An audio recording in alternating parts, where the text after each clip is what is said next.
Okay, today continue our class Shabbos Kitchen. Today's class number 13. And we start with Sefer Chofetz Chaim. And big topic is the same, tell us for subject's benefit. Okay. Today's topic, avoiding flattery. Even when there is a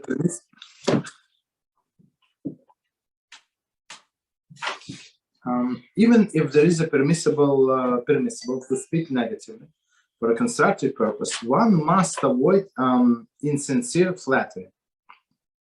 Okay, insincere flattery. Okay, it is forbidden to be critical of someone when he is not present, yet to demonstrate approval of his behavior in his presence. So that's what we call hypocrite, right? Flattery.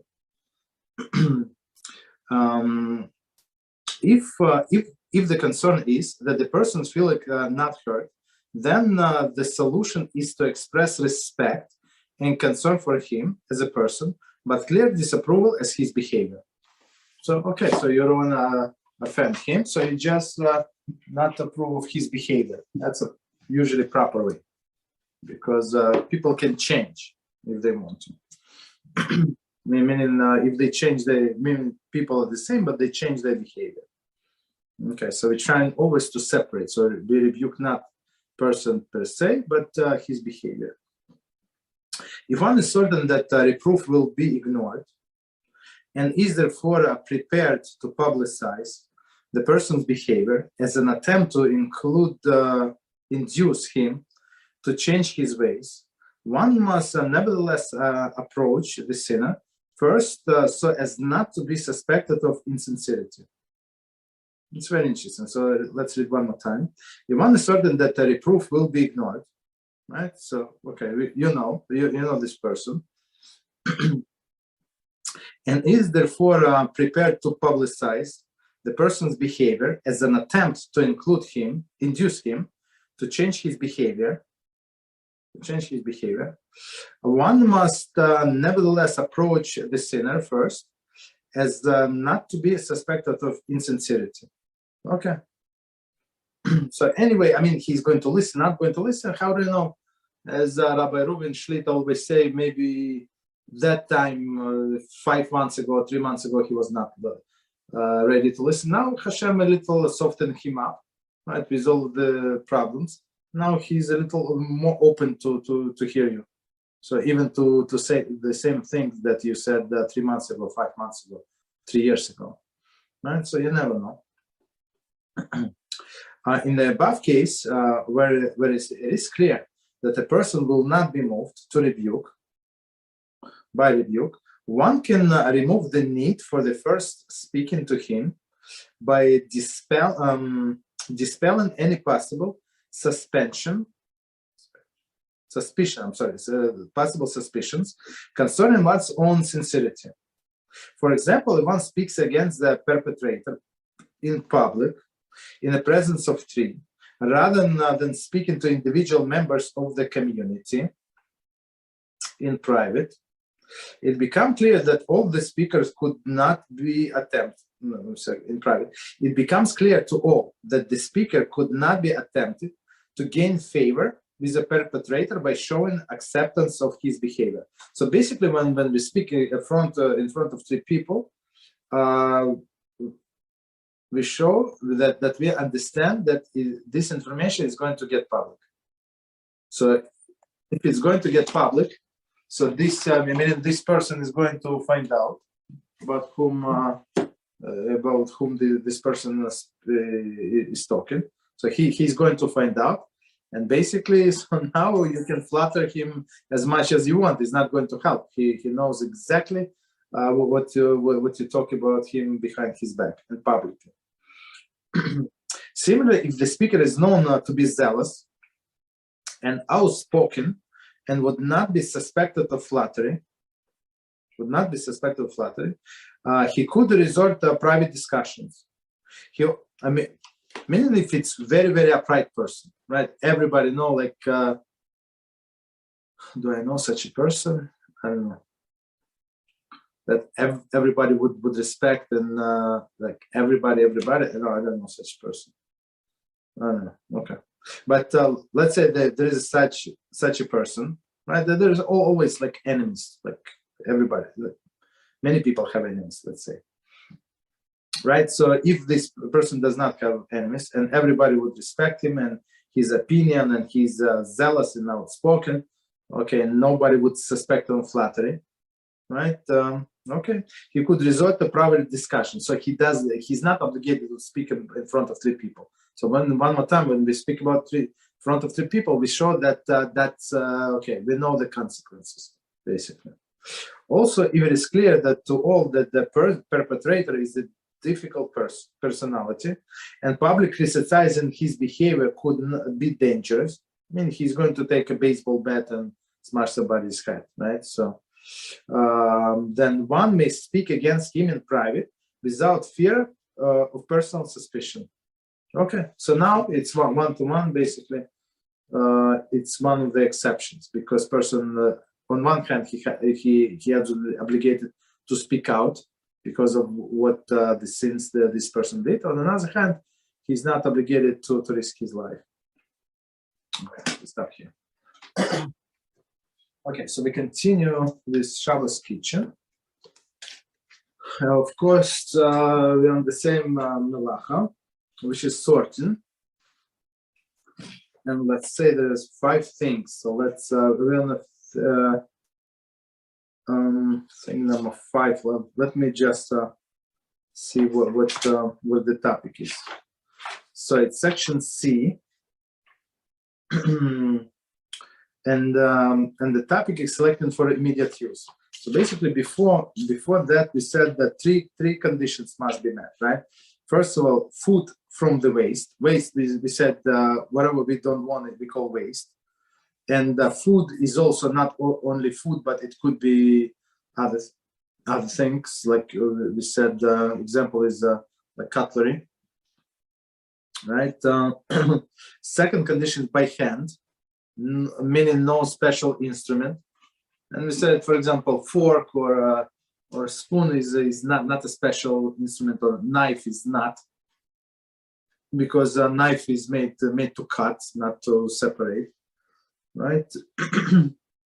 And C for immediate use. So we're on this section C. So we give a definition what the immediate use. And first we said just to remind amount of time. And we said the amount of time, just to review a little, right? Amount of time that constitute immediate use, meaning as much time as you need to prepare the whole kiddush, right? The whole meal, the whole meal, whatever you're going to have. So if it's 15 minutes, that's all you need. You need to peel a few cucumbers. Okay, there is no problem. So that's what you need, 15 minutes. Okay. So 15 minutes, it's for immediate use. But if you have 15, 20, 60 people coming to your house, let's say, so you need 2 hours to prepare. It's a lot of food, a lot of people, a lot of preparation. So 2 hours, 2.5 hours, it's also considered to be immediate use. and we said, and we said that you can do this sorting. Meaning, for example, peel these cucumbers at the beginning of your preparation. You're not obligated to leave it on a very last second, even though other preparations do not involve any Melacha. So since all this time is allowed, so you can do any time, whatever is convenient to you, at whatever time convenient to you. Continue. So number 2, we said 2 people preparing the meal. So 2 people preparing the meal. Let's say they need 1 hour. To prepare the meal. I mean, if one person, let's say one person needs 1 hour to prepare the meal, so they can split 1 hour. So first person works for half an hour, then the second person takes over, works for another second half of that hour. There is no problem. They can combine, and the first person can do all of these things necessary for the meal. Second person can continue. And just because the first person stopped does not mean that that it's not right before the meal. It still applies. Okay. Okay. And the next one we said for another person or animal. So makes no difference you're doing for yourself or you're doing for someone else, or you have I don't know, maybe sick person to take care of, and you need to prepare food, or you have child, you have animals, so you can do all of these activities, no problem.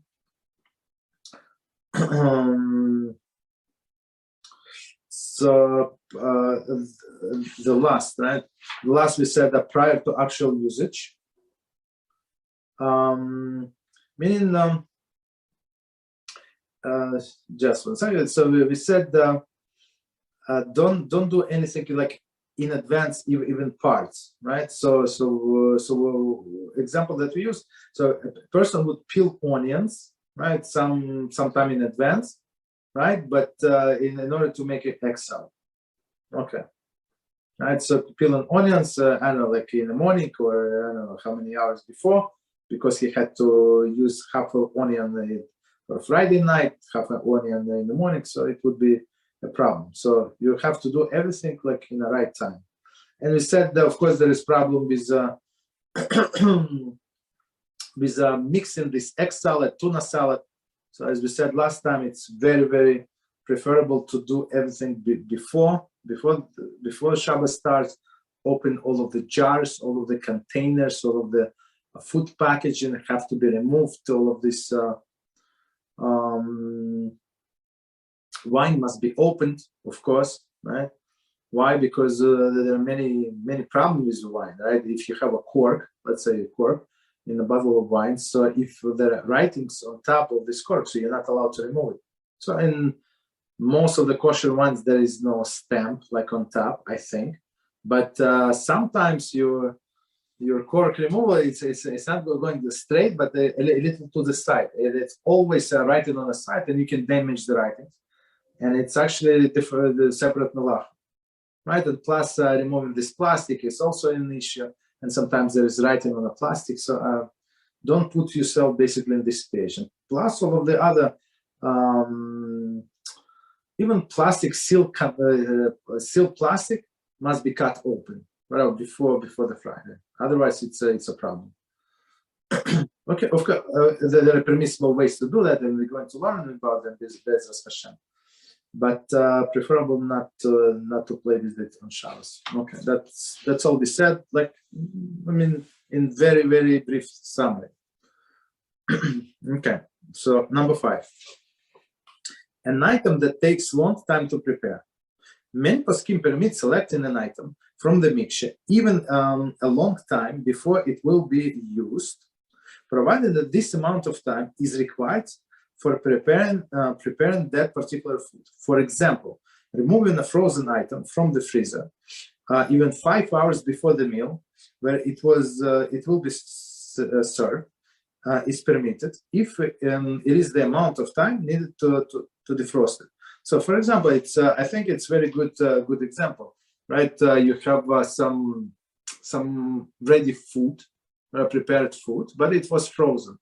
So basically, everything you need just to defrost it, right? You don't need to warm it up, of course. I mean, just defrost it, leave it on the counter by itself for how many hours it needs to stay on the counter, and that's it. It's ready, right? So in this case, so for example, even overnight, I don't know what would take overnight. Maybe you had the stew, you had stew is not a good example. No, whatever you had from the last time, so you froze it, and now you can just defroze it and eat it, no problem. So any amount of time is needed to defroze it is good. Continue. However, care must be taken not to remove the item earlier than that time. For example, many times people remove frozen items from the freezer on Friday night before they go to sleep, so that it should be defrosted overnight. Generally speaking, item in the freezer constitute a mixture, right? And technically, the item does not need so many hours to defrost. Okay. The only reason a person is removing the item Friday night before he goes to sleep, so that he should not have to get up early in the morning to remove the item.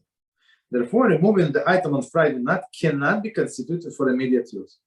So it's very important point that immediate use is immediate use. So if you need 5 hours, so why you defrost in like 12 hours, 10 hours in advance, right? So which is good point.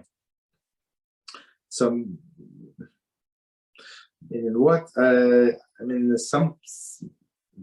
maybe you can take it from refrigerator and freezer and put it into refrigerator and defrost it there. Maybe then 10 hours is would be enough, right? But on another hand, expect person to get up in 3 in the morning, 5 in the morning to take the item from a freezer.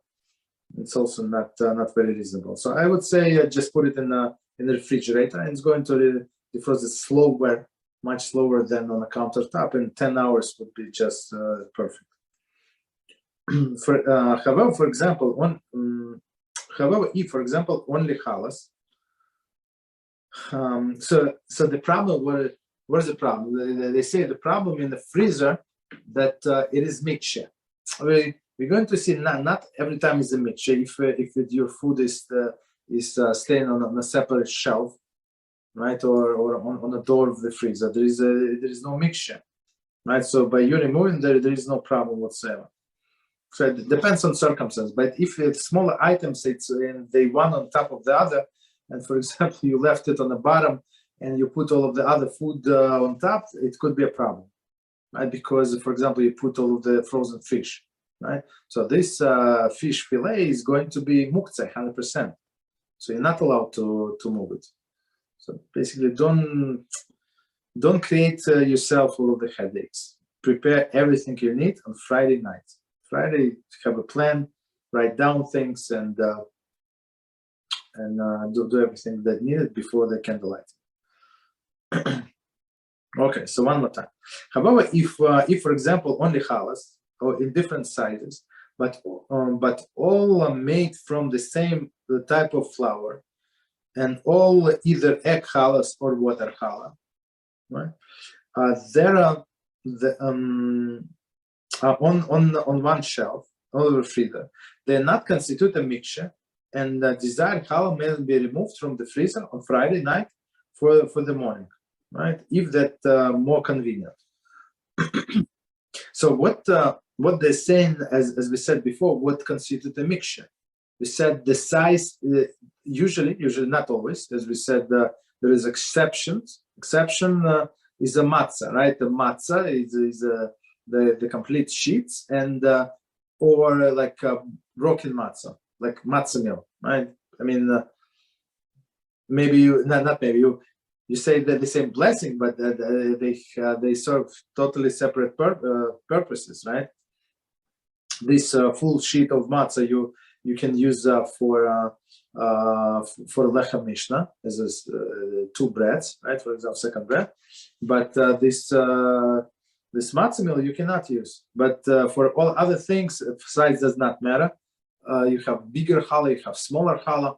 I mean, if it's from the same type, if they say egg challah, they're all one type, and water challah is different type. So it's different taste, different structure, different everything basically.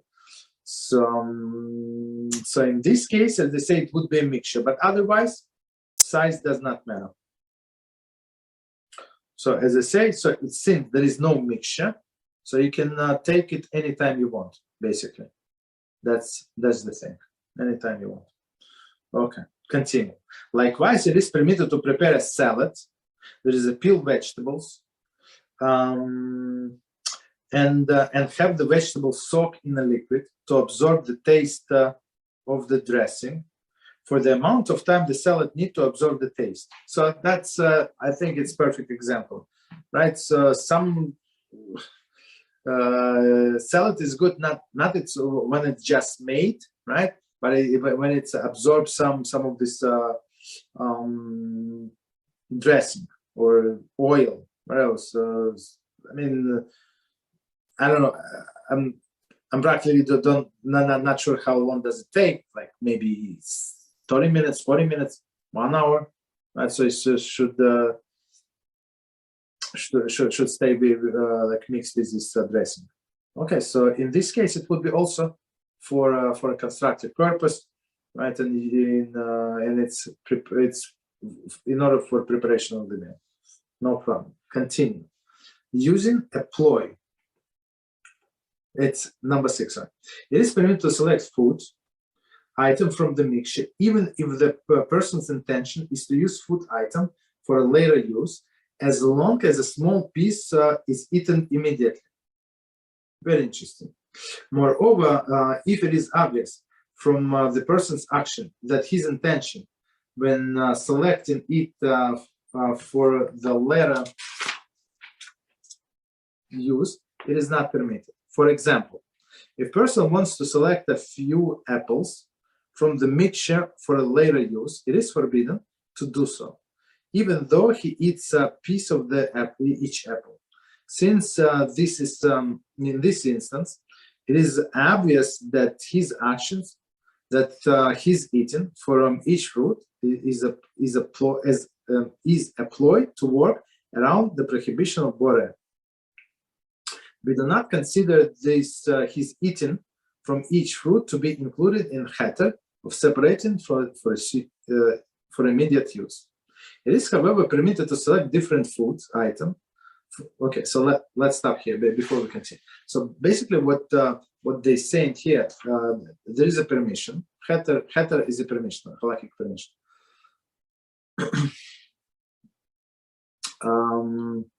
It is permission to take something, to select, take what I mean select, something from the mixture, if you're going to use something for right now. But if you had intention, that's what you, like all of this walk around, that's what you do.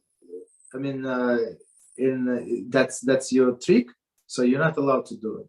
So basically, everything depends on our intention, as in many things. So if the actions exactly the same, but if your intention is to trick the system, if you can say so, it's not allowed. But if you, I don't know, if you want to eat, if you're really hungry and you want to eat like half an apple or quarter of apple right now, so and then you have to run, I don't know, somewhere else, and then you're going to come back. So there is no problem then. So you can select as many apples that you want, and you start eating today, right now, and you continue finishing later on. So there is no problem in this case. But if it's the only intention to select now, right, and you use the trick, of course, it's not going to work. So it's, as we understand, it's very thin line, and person need to understand clearly what he's doing and what his intention. And we learn over Pesach with somebody this Parsha Kedoshim. Many times in Parsha Kedoshim it says whatever statement, don't do this, don't do that, and I'm HaShem. I'm HaShem. And basically Rashi explained every time what I'm HaShem means. So in one of the first comments he said, I'm HaShem, I know what is in your heart. What are you talking about? Why are you doing this? I know exactly.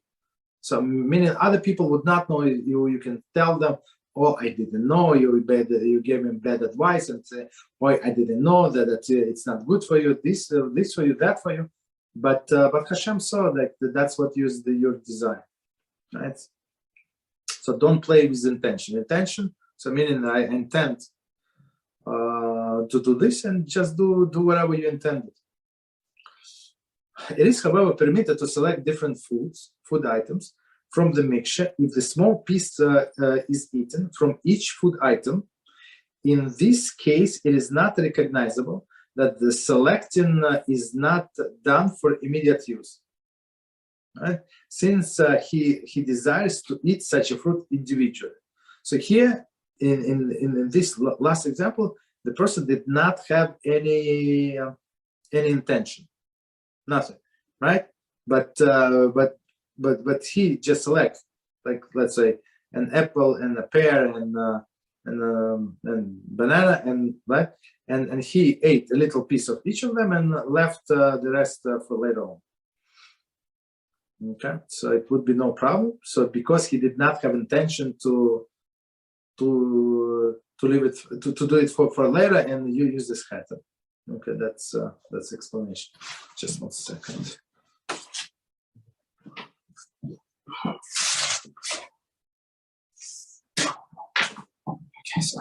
Okay. So number seven.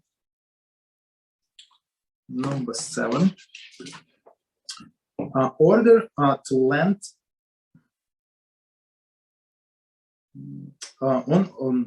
in order to lend an item. So what does it mean? Okay. It is permitted to select an item from the mixture in order to lend it to someone who will use it in a later time. This is permitted only if it is not possible to lend the item to the borrower for him to use immediately after he borrows it. There is no need to ask him when he plans to use it. So what would be the example? Maybe he came to borrow plates, like smaller plates. So I have all of them in one stock, mixed up, right? So I can take only whatever plates that he needs, even if they're in the middle, basically, right? Because that's what he needs. And I'm not obligated to ask him when he's going to use it. So if he's going to use it for immediate use, there is no problem. But even not, so don't ask him. So many times it's a good idea not to ask, right? Especially in these things about Kavanah. Okay. So number 8, to fulfill the mitzvah of honoring parents. It is forbidden to select an item from the mixture for one's parents' use if the item will not be used immediately. For example, if one is visiting his parents, it is forbidden to peel an orange that will be eaten later, even at the time later. Okay. So I'm not sure why he wants to do it now, but for whatever reason. Maybe they live in early and he wants to peel orange for his, let's say, elderly father, right? Possible. He wants to peel orange, but the father just started the meal. So he's going to get to this orange much later. So that would be a problem. Okay, so number 9. When a baby needs to be fed, it is forbidden for a woman to prepare for Shabbos meal with intention to feeding her baby after preparation, yet still before the meal. So as we said, all this time right before the meal is without any interruption, right? As we said, well, one of the examples, some smart ladies, at least they think they're smart, they prepare Kiddush at home and then they go to shul and socialize a little, right? So that's clearly not allowed. Feeding the baby cannot be included in a period of preparation since it has no direct connection with the meal. I mean, baby is not going to eat food, all the salads and all the meats and potatoes that we're going to eat, right? The baby is going to eat its own meal, right? So it's basically it's going to be in interruption between the preparation of the meal and the meal itself. However, if the baby needs feeding unexpectedly after the preparation was made, she may feed him before beginning the meal. So that's a different case. So basically, the proper way is to feed baby before the preparation, right? But sometimes baby wants to eat in the middle, so you feed it in the middle. No problem. Okay. Summary. Let me know actually if any questions. Okay. Summary. The proper permissible methods of selecting is to take food from waste by hand for immediate use. Right. So one more time. The proper permissible method of selecting the food from waste, right? First condition, food from waste by hand, no special instruments, and for immediate use. So we just finished the section for immediate use, just to remind us. Food from waste. In any mixture, one must take the desirable object and leave the unwanted item behind. So as we said, this is a good example about grapes. So there are a few grapes are spoiled, not looking good. So you just take whatever grapes are good and leave the spoils behind. That's a proper way. Don't take these bad grapes and throw them away and leave the good one. Don't do that. Second one is by hand.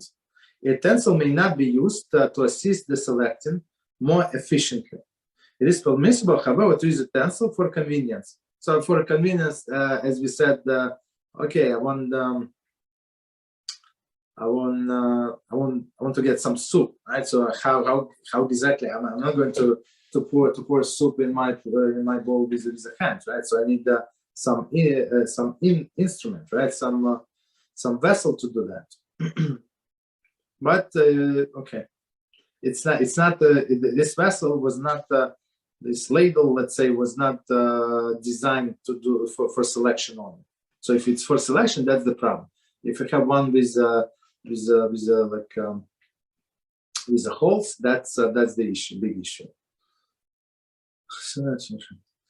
For immediate use, selecting may be done only immediately before eating, or during the period of preparation, immediately prior to the meal. Okay, so one more time, selecting may be done only immediately before eating or during the period of preparation immediately prior to the meal. Okay, so as we said, we spent some time explaining, right? So if it's not immediately before, so it's not allowed. So I love this small summary. It's like you're learning, and then they summarize in a few sentences actually all of the main ideas. So section number 5, circumstances in which one may take waste from food. So now it's as we said the last time. So there is an exception. One of the exceptions, as we explained, is orange, right? There is no way for you to take good from bad, from waste. There is no way.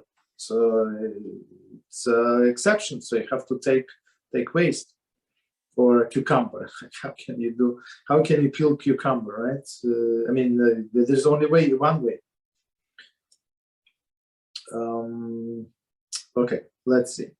We have seen that that as a rule, one may not separate waste from food, but must directly select desired food. There are circumstances, however, in which waste may be separated from food. Waste separated from food. Okay. It should be noted that even in these circumstances, the other conditions mentioned above by hand and for immediate use still do apply. Okay.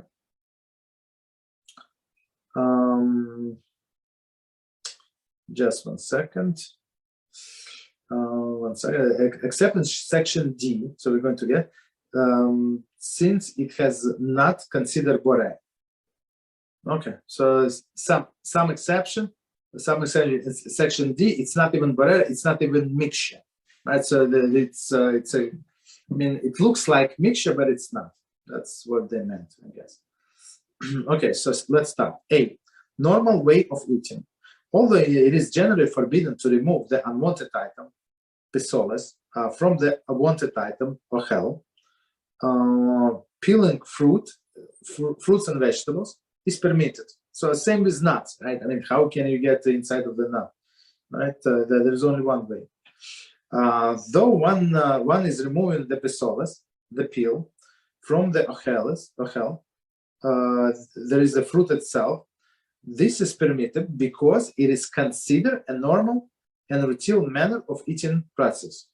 Okay, so we're not inventing anything here. That's the only way to eat my orange is to peel the peel. That's it. However, and as mentioned above, the other conditions do apply.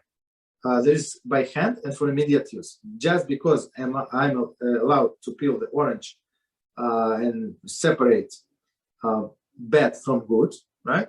Does not mean that I can do it like with any like specific special instrument, first of all, or not for immediate use. Okay. Similarly, when one may remove the spoiled outer leaves of the head of the lettuce to expose the fresh inner leaves. I'm not sure it's such a good example. I mean, it makes sense whatever he says, but there is a big problem with lettuce to wash from insects, right? And this insect is going to be separated bad from good also. I guess it is allowed, but you need a special light. It's not so easy. So I just recently found a few insects. And what was it? On a cauliflower? Found a few insects. Yes.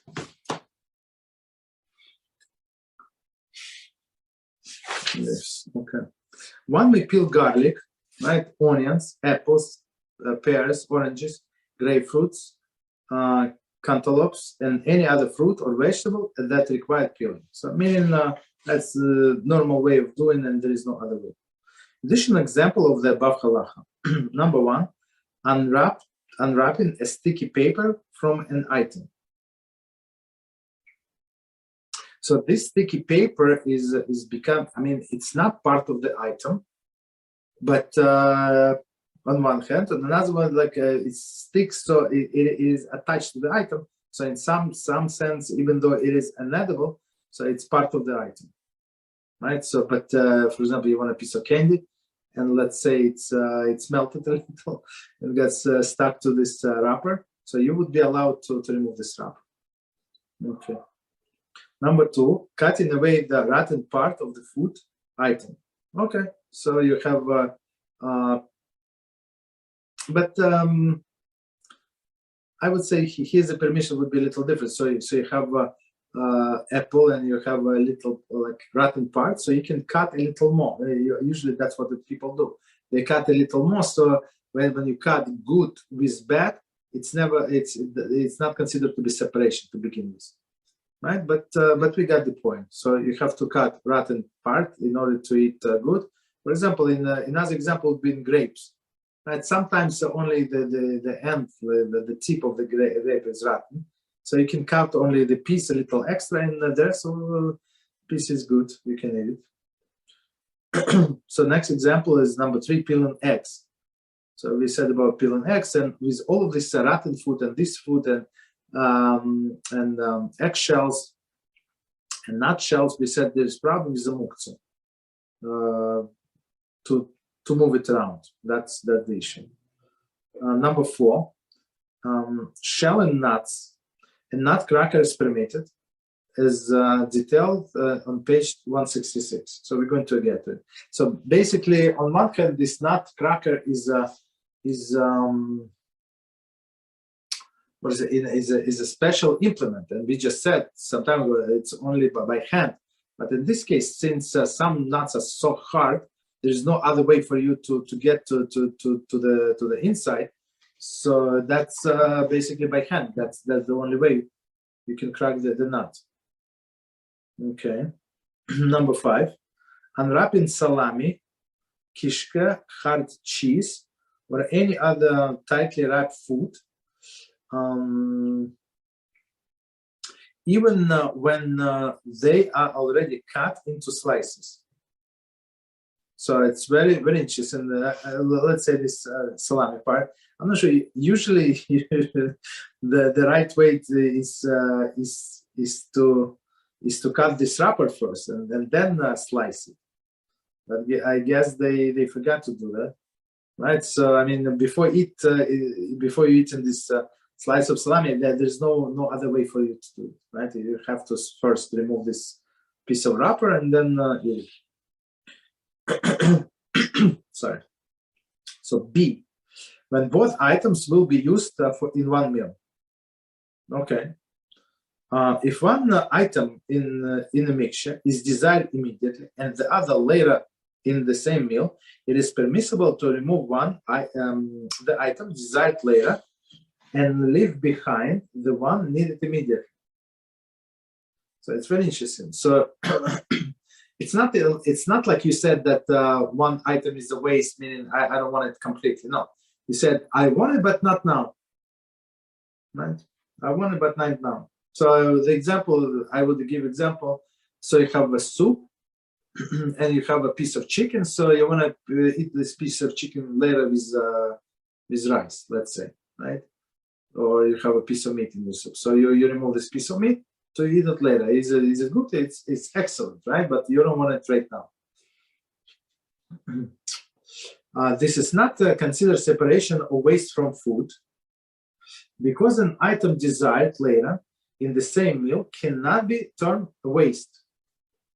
Okay. So one more time, item desired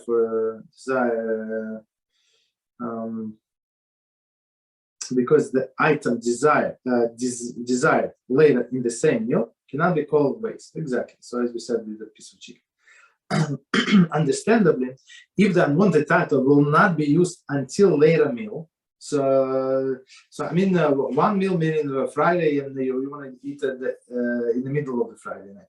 So you cannot separate on Friday for Shabbos day. That's not allowed, right? It is in just 1 second, and understandably, if unweighted item will not be used until a later time, it is considered waste in the context of this meal and may not be moved. So very interesting halakhic definition. It's going to be waste for this meal. Waste meaning it's not good for this meal, but for the next meal it's going to be just perfect. So they say not allowed. But as we said before, the solution is you want to eat it tomorrow or the next day. Just eat whatever you want. You eat soup. Leave of this piece of chicken and eat it tomorrow. There is no problem. Okay, so here example. If one is served soup containing rice, one is permitted to remove rice from the soup if he will eat the rice during the meal, for whatever reason. Okay. Similarly, when served a carrot pineapple mixture, one may remove the pineapple's bits to save them for a dessert. Okay, no problem. Continue, section C. When given to someone to eat immediately, it is permitted to remove food item one does not want to eat if he gives it immediately to a second person who will eat it in shortly afterwards. It is true, even if the need to remove the food is more important for the person removing it than the recipient who is eating it. So let's try to read again and understand. I mean,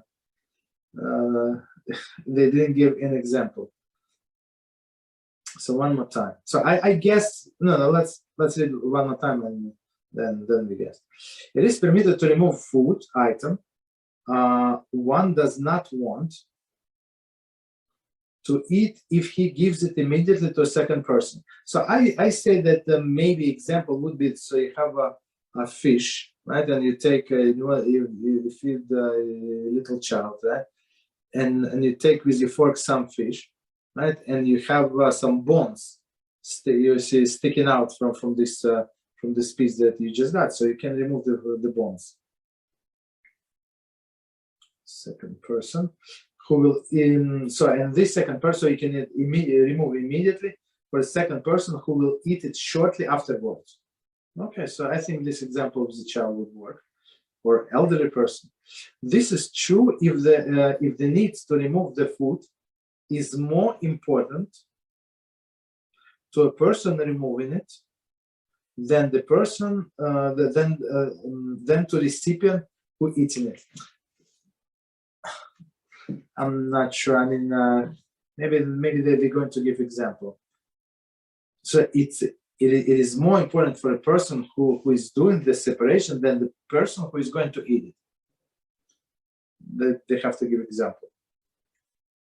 Because in my example, I mean, it's to remove this bone from a fish. It's important for everybody, for a mother or a father, and for a baby.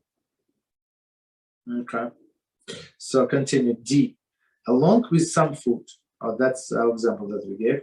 It is permissible to remove waste from food if one removes more than the normal amount of food along with waste. So, for example, this spoiled grapes. So usually, if you cut exactly when it stops, when it's rotten stop, so give a little more, so it would be unusual.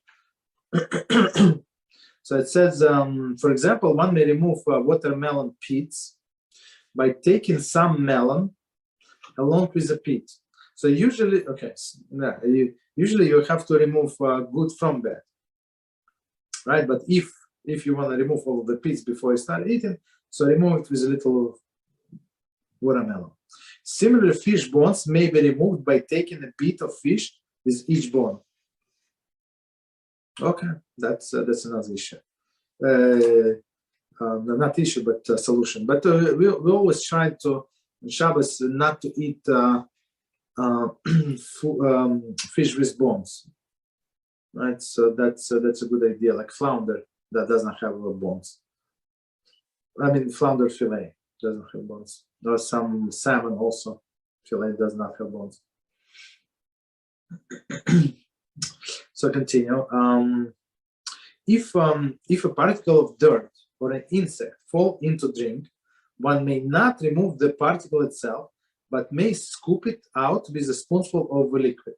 So that's also a perfect example. So I have something fell. I don't know, you eating outside, right? Or I don't know, the insect fell in your cup. So you can remove a little insect with a cup or with a little liquid. That's it. You're good.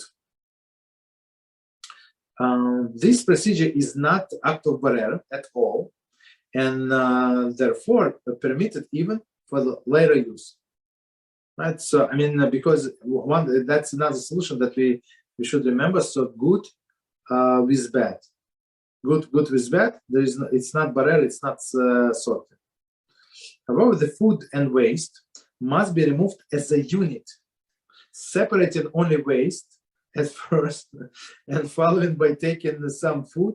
Afterwards, it's clear violation of barer. So how can you do it if you already made Melacha by separating bad, and then you just because you added a little good, it's not going to fly, of course.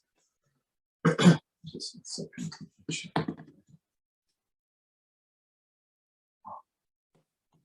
Just a second. Finish. No, we're not going to finish. HaShem. So it's a very long chapter. E from inside one's mouth. It is permissible to remove waste by separating it from food after the food is already in one's mouth. For example, when eating watermelon, after one places a piece in one's mouth, he may spit out the pits. Similar, spit out the pits. We actually learned in Kisur Shulchan Aruch last time. Don't be disgusting. So if you're disgusting for others, so it is actually forbidden food. So so I would say spit in a napkin, right? Or buy a seedless watermelon. That's it. Similarly, when eating fish that contain bones, one may pull the bones out of the fish. There is then that is in his mouth. If he fears that he will swallow the bone, he should follow the procedure outlined page 149. So we're going to see. So, so according to this permission, basically, if it's already in your mouth, so you can remove. So, for example, small chicken bones, right? So it's hard to remove. So you eat it and you have it in your mouth, and you take a napkin, you remove this chicken bone. There is no problem. Or they say if fish bones. So fish bones, it's of course they can be dangerous. They can get stuck, and a person can choke. All of these things, especially little children, elderly people. That's very, very, very dangerous business, right? So, okay. So what I would say, if person afraid, just remove bone right before the putting the fish into your mouth or into the baby's mouth. Okay, that's the thing. Continue. A moment before placing food in one's mouth. Okay. In case of necessity, and when no other solution is available, one is permitted to remove the unwanted item a moment before the food is placed in one's mouth. For example, if one is feeding fish containing bones to a young child or elderly person, and he is afraid, maybe the sensitivity of elderly person is not there, right? If he's afraid that where that will swallow the bones, right? It is permitted to remove the bones from the fork a moment before placing the fish in a child's or elderly person's mouth. Okay, that's permission. It's the same, I guess, with you also. If you're afraid that you're going to swallow the bones, or there are just simply too many of them. So some fish have a lot of bones, right? Especially, I think, like a lot of fish, the predator fish, they have a lot of bones.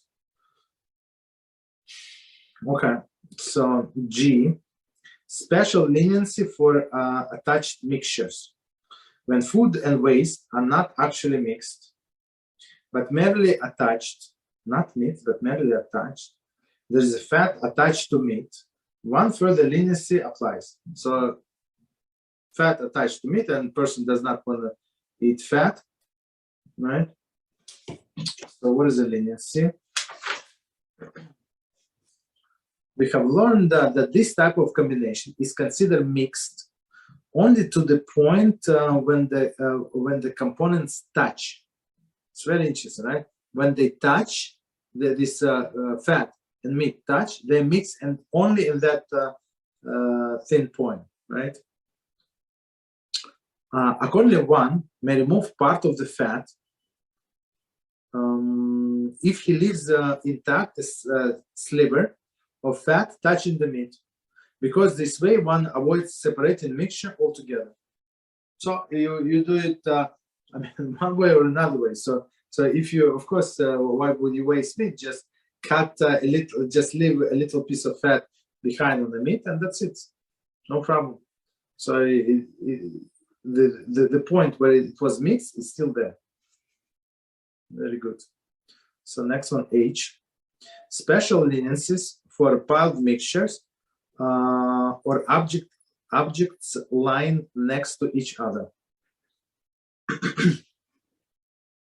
For mixtures in which large items have been piled neatly together, for example, piled of different plates. So 1 second, sorry. Special leniency for piled mixtures and objects lying next to each other. So next to each other, I would say like some larger item. When they say like apples, they don't really mix with one another, right? Or piled meaning like plates, or a pile of what is it like towels. They have like bigger towels, smaller towels, hand towels. So let's see. For a mixture in which large items have been piled neatly together, for example, pile of different plates, or a mixture of the large items lying neatly in close proximity to each other, a further leniency applies. In these cases, one may remove the unwanted items from the top of the pile to remove the outer item in order to reach to desired items, even if the wanted item will not be used immediately. However, this leniency applies only in the case of usable items. For example, 2 types of food, 2 types of books. Okay, let's finish reading and we're going to explain. But not when when unwanted items are actually waste. Commentary. Not actually no. Let's, before we go too fast, too far, let's try to understand what we're talking about. So about the plates, we understand, right? So even they're mixed. You have let's say you have 3 small plates then 3 big ones, then 3 small ones, then 3 large ones. And you need only the small ones. Let's say the only thing you need is 3 small ones. So you can remove this 3 on the top, because first of all, I would say the only way to get to the small ones is to remove the big ones, right? But since they are never mixed, I mean, they just piled one on top of the other. So they say they give us leniency, and plus, very interesting. So they not only give us leniency, they said it does not have to be for immediate use. Okay. So let's okay. That's was half of the paragraph. So let's read the second part of the paragraph. However, this leniency applies only in the case of the usable items, 2 types of foods, 2 types of books. Okay, so something usable. Okay, you can use smaller plates, or you can use larger plates. So you for whatever food you serve now, you need smaller plates. But technically, large plates would actually suffice. So if the only clean plates you have large ones, you would use a large one even for dessert, right? That's all you have. That's all you're going to use. Or they say 2 types of books, okay. But not when unwanted items are actual waste, right? So commentary. The above leniency, the removing the unwanted items, applies only when its removal solely to obtain the wanted item beneath it, and not when the higher items are removed to be used for a later time.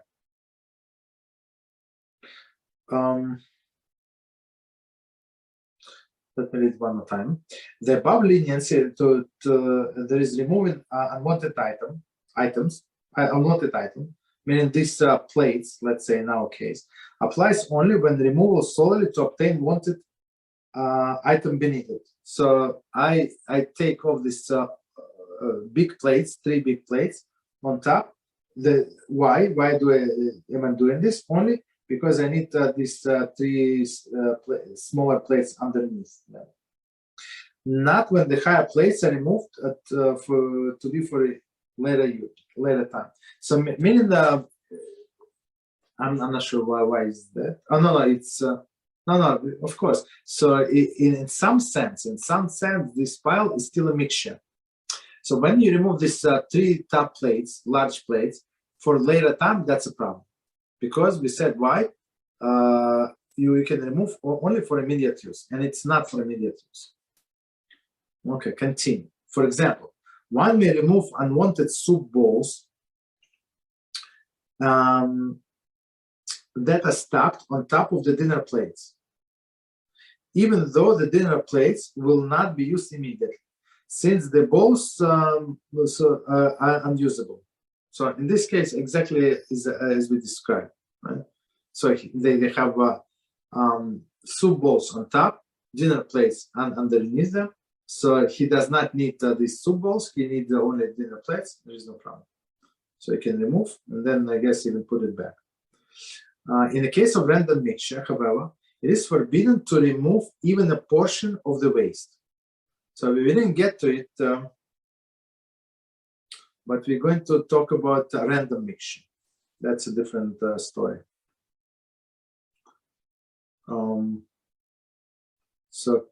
Summary. One is permitted to remove waste from food in certain circumstances. Okay, they give us several scenarios.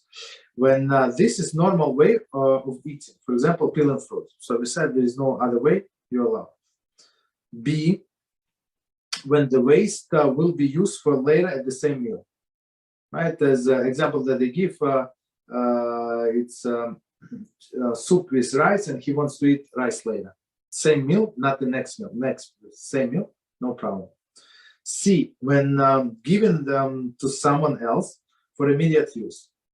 Okay, so we're feeding somebody, we're feeding a child with a fish, right?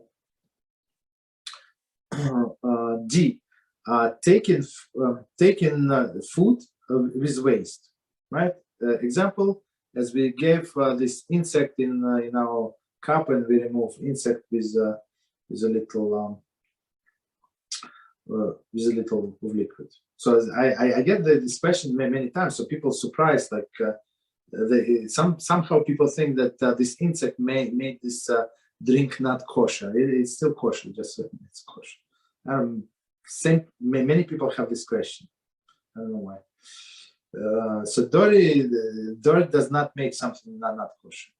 I mean, you don't need the insect. Insect is not kosher, but drink is. E, from inside one's mouth, right before eating. Right? So from inside of one's mouth. So we give example, maybe a small chicken bone or that you really not notice. So, okay. Or you have this, what is it, watermelon pits. Also can remove like from mouth, or right before eating, as we said, the person is afraid that he's going to choke on a fish bone, so you're allowed to remove it right before eating. F, next one, moment before eating in a case of necessity. Okay, that's actually okay. That's what we just explained. Okay, next one, G, with a touch mixture. By leaving the sliver of waste and that actually touches the food. So we said when they are just attached, like meat is together with fat, so they only mix in double quotes, of course, in where they touch. So if you leave a little fat behind, there is no problem. Or if you want to do opposite, you can do opposite, so you can remove a little thin sliver of meat together with fat, also no problem. Continue, last one, H. With piled mixtures in order to reach the desired item underneath, and mixture lines side by side, right? Where all of the items are usable. Okay, so it's very important that all of the items are usable. So that's why we have this leniency. We give this plates, 3 plates on top, 3 in the bottom. So you need the ones on the bottom. You can remove the 3 on tops and take ones in the bottom. There is no problem. Okay, because they actually all usable. They're all good. This does not apply to random mixtures. Okay, so let me check time. Oh, I think perfect time. So we got to the next section. Maybe another two or 3 classes and we're going to get through it. It's very complicated and Melacha, and as we said before, it applies all the time. There is no such a meal where this Melacha would not apply. Sorting. Okay. Any questions on this subject? Any subject? Go ahead.